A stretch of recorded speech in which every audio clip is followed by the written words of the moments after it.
It was a total shock when out she popped. Okay, my bad, wrong choice of words.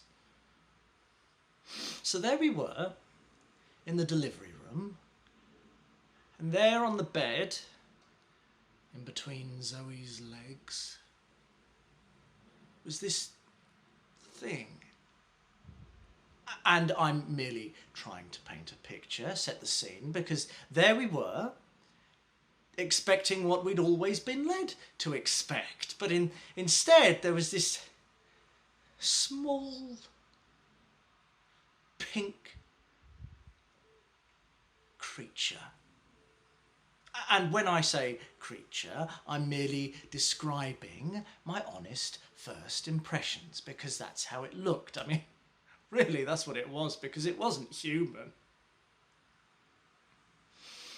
You and me, baby, we ain't nothing but mammals.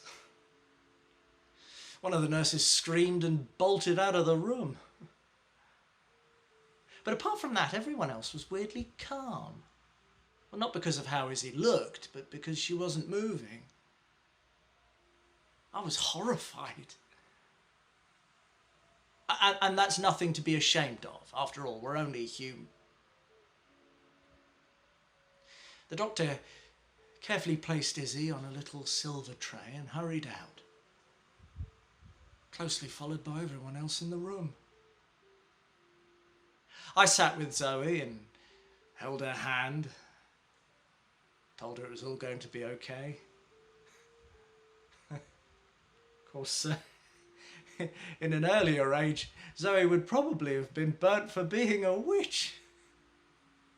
But she's very lucky, that's all I'm saying. Later that night, whilst Zoe was asleep, a nurse came in and whispered for me to follow her. She took me to the top floor, to this little office where the doctor was sat, alongside another bloke, a rather random, geeky-looking guy in a New Order t-shirt. And the doctor gestures to him and says, this is Professor such and such. He's a mammologist from Imperial College. And so I'm thinking, mammologist? Huh? You know, what the fuck? And he gestures to the mammologist and says, Professor such and such has something to tell you.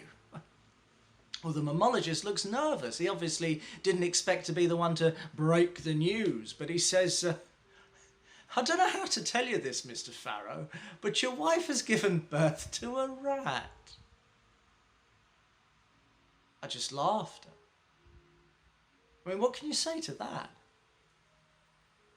As we got in the car the next morning, with Izzy asleep in her cage on my lap, the first words that popped out of my mouth were, Zoe, did you fuck a rat?